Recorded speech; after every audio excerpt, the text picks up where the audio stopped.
Quisiéramos compartir con ustedes la experiencia cultural de Aconcagua que estamos desarrollando por esta radio cada miércoles de por medio.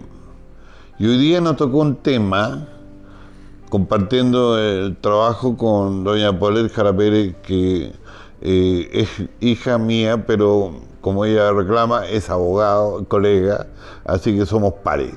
Vamos a hablar de un tema muy de excelencia, de selección, que esperamos que en el futuro tenga una vigencia dentro del desarrollo de nuestra cultura media, porque es un tema muy interesante que tiene debates históricos y tiene una acendrada belleza desde los tiempos africanos, la cultura morisca, de dónde salió esta gestión.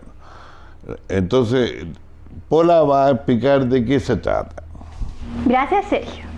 Bueno, efectivamente yo he tenido oportunidad de aprender sobre el desarrollo de la cerámica de las monjas clarisas y a través de ello me di cuenta que había una tradición de 4 siglos de monjas chilenas que hacían una cerámica muy especial, que es una cerámica perfumada, que hicieron en distintos conventos de Chile y que fueron obras de exportación internacional y que las altas damas de España en el siglo dorado usaban, y ahí vamos a hablar de, por ejemplo, cómo las usaban en el cuadro de las Meninas.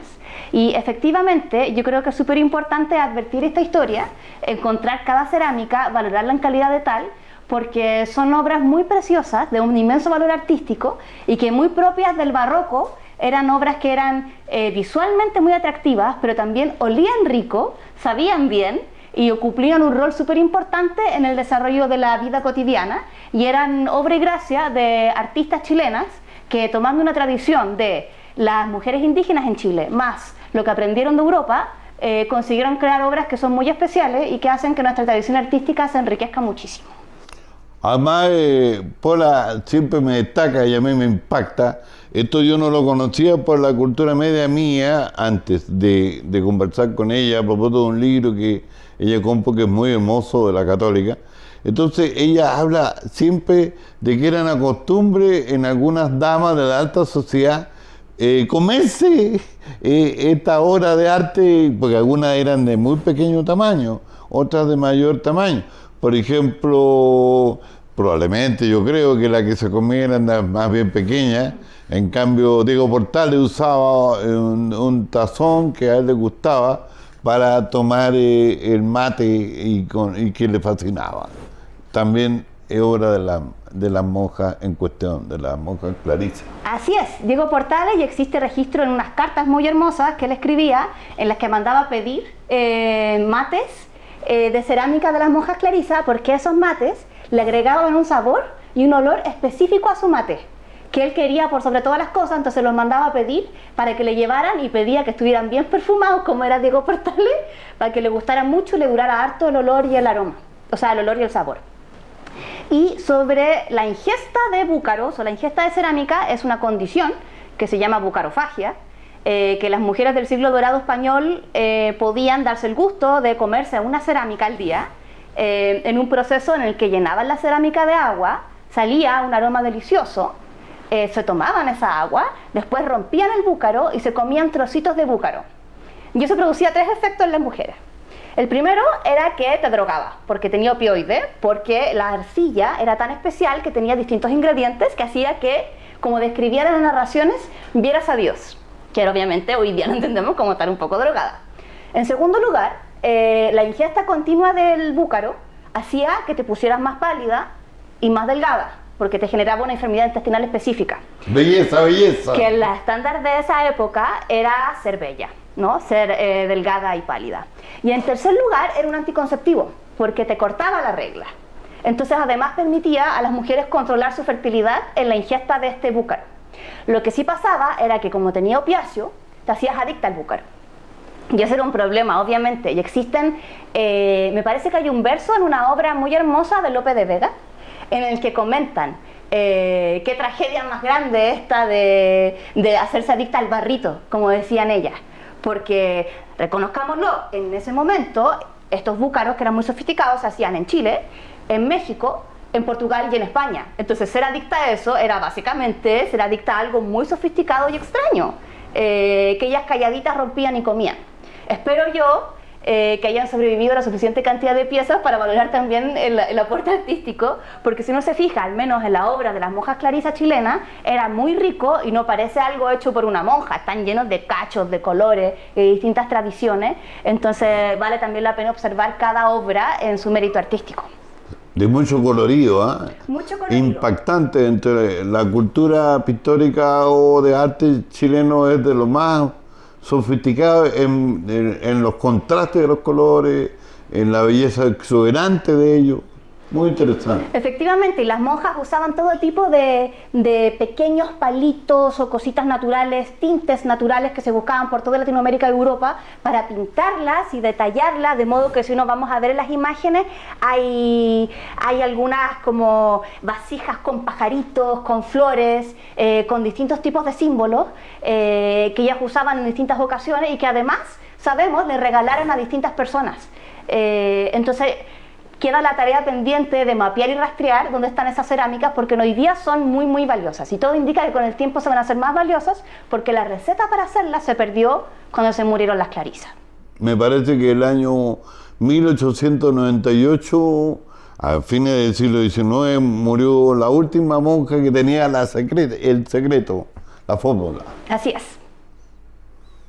Bonito. Y en tu concepto, ¿es posible recrear, o se han hecho intentos de recrear este tipo de cultura que desapareció en el siglo XIX? ¿Se ha hecho la energía suficiente para eso? Sí. ¿Se está investigando? Han habido esfuerzos bonitos. Ahí ya recomendamos un libro que se llama Cerámica perfumada de las monjas clarisas, que lo hicieron 3 historiadoras chilenas, una francesa y 2 chilenas, que es un muy acabado compendio de la historia de la producción de las cerámicas y de la fotografía de muchas piezas muy hermosas. A partir de esa investigación se generó un nuevo foco de atención que permitió que historiadores hicieran algunos como proyectos adicionales que se pueden investigar en el Museo del Templo de Maipú, donde hay algunas obras a exhibición de cerámica y donde también ha surgido, a propósito de la disputa de quién hizo el búcaro de la infanta Margarita en el cuadro de las Meninas, claro, una segunda oleada de interés sobre los búcaros y lo que significaban. También han habido estudios que han permitido determinar cómo se hicieron las cerámicas, de la Universidad de Chile, que ha hecho un estudio científico para entender la producción de ellas y tratar de sacar la receta. Probablemente no basta con solo obtener la receta de los ingredientes de la arcilla, porque era todo un proceso técnico muy depurado y de mucha sabiduría, porque para hacer cerámica uno tiene que tener primero la arcilla precisa de la receta, luego saber moldear la cerámica con mucha maestría para obtener obras tan hermosas como las que salen en el libro, luego tiene que tener el talento para cocer la cerámica como te comentaba antes, sin que ésta explote en el horno y quede bien cocida, y luego tener los pigmentos y los esmaltes, que eran los que le daban la cualidad del aroma, para que la obra quede completamente terminada. Entonces todo un proceso artístico que yo creo que ceramistas chilenos, que en Chile hay una tradición de ceramistas muy valiosa, podrían recuperar. En Pumaire, en otro estilo, otro contexto, se ha hecho un trabajo serio y hay cosas muy bellas. Cuando yo recuerdo que en los años 50, 60, que yo era joven, era como algo muy de bajo nivel, sin cultura ni belleza. Pero ahora hay cosas bellísimas. Eso demuestra que es posible trabajar el arte y mejorar la calidad de nuestra gestión en esta materia. Totalmente, uno tiene que partir primero conociendo el valor que tienen, como eran objetos de uso cotidiano para servirse agua, para refrescar el hogar, porque uno rellenaba, por ejemplo, lo que hacían en España, donde hacía mucho calor, era que las damas compraban varios búcaros, 7 por ejemplo, y en el momento del verano los llenaban todos de agua. Entonces lo que pasaba con la cerámica era que primero se perfumaba la habitación y segundo, como la cerámica se impregnaba del agua, se refrescaba. Y era una forma como un aire acondicionado hermoso que bajaba la temperatura. Como tenían un uso cotidiano, quizás no eran percibidos en su momento como un objeto de arte, pero hoy día, que podemos advertir la complejidad del proceso de producción, sí lo consideramos arte. O al menos yo así lo considero. No, lo es.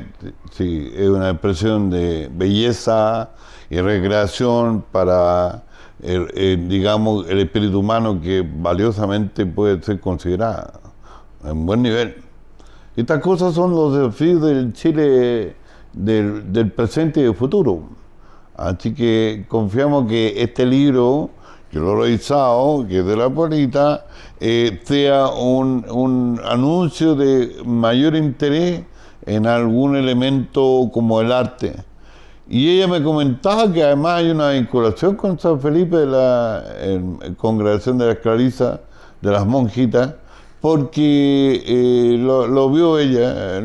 ¿Puedes comentarnos tal vez cómo es? Sí, claro. Las Clarisas estaban asentadas en un convento que queda en lo que hoy día es la Biblioteca Nacional de Santiago.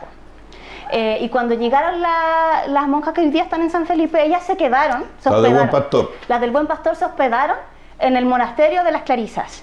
Y allí las recibieron con mucho cariño y es muy probable que le hayan regalado cerámica a las monjas del Buen Pastor. Así claro, que porque la estaban produciendo en aquella época. Habría que preguntar a la hermana Nelly si tiene alguna vasija escondida por ahí, que no se la coma, que la comparta y que nos muestre la foto. Después, estas monjas del Buen Pastor se vinieron a San Felipe y yo le comentaba a mi hija que llegaron a un beaterío que tenía San Felipe en la intersección de la actual avenida Bernardo Higgins con la avenida, con la calle Toro Mazote.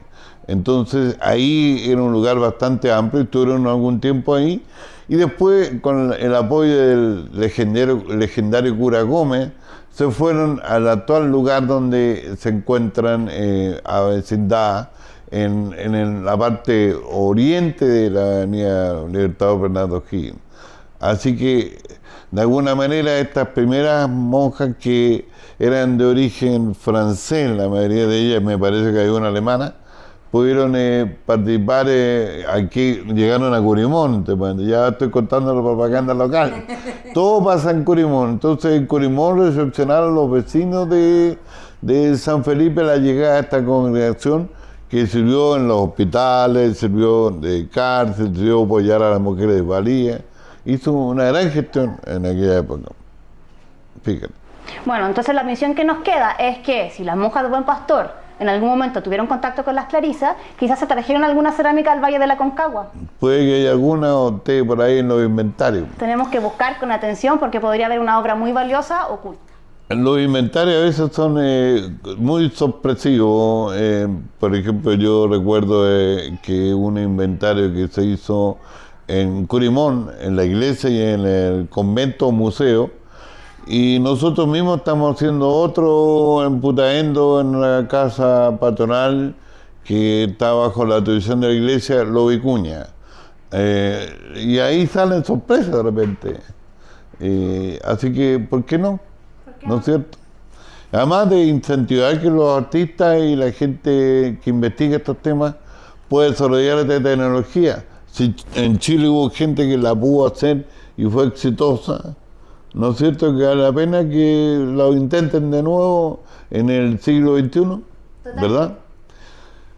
Bueno, la Pola tiene fotos maravillosas que vamos a compartir dentro de este trabajo para iluminar, ilustrar lo que hemos conversado hoy día, ¿no es cierto? Así es. Y para cerrar, hago la invitación a examinar una pintura que es muy famosa, que son las Meninas de Velázquez, que uno ha visto muchas veces porque es un cuadro maravilloso, que tiene mucho significado, pero uno de los significados que tiene, que uno advierte, es que a la infanta Margarita le están ofreciendo una cerámica en la pintura.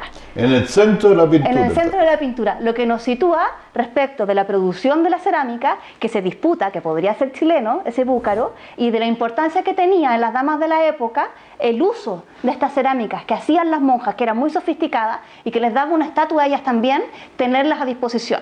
Algunas se las comían, como la infanta Margarita, que se sospecha que murió producto de las consecuencias de comer búcaro en su tercer parto, porque en verdad te envenenaba.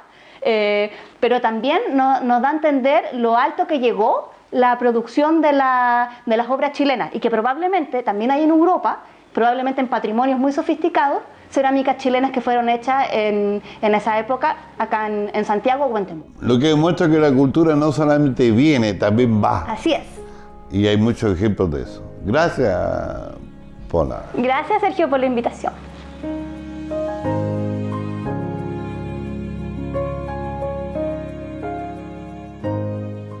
La pila de bronce que se encuentra en la plaza de Zapallar tiene su origen en el año 1682, cuando fue encargada por Alonso de Meléndez para surtir de agua potable a la ciudad de Santiago.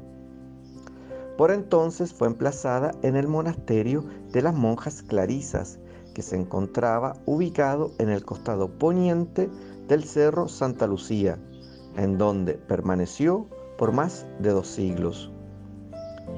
Cuando las autoridades decidieron comprar los terrenos del convento de las Clarisas para instalar ahí el edificio de la Biblioteca Nacional, el monasterio fue demolido y la pila fue trasladada al lugar en que se encuentra hasta la actualidad, hoy ubicada en la plaza principal del balneario. Es posible acceder a ella por las calles 21 de Mayo, Arturo Prat y Maquena. La pila de bronce fundido de aproximadamente 2 metros cuenta con 3 niveles, con un fuste central que en su sección inferior presenta textos en sobrerrelieve, en los que se cuenta su historia y sus mandantes. El fuste está rodeado por 2 tazas con cabezas de gárgolas a través de las cuales salía el agua. Fue declarada monumento histórico a través del decreto 542 del 9 de marzo de 1972. Actualmente tiene solo un uso ornamental, constituyéndose como un elemento característico de la plaza de Zapallar.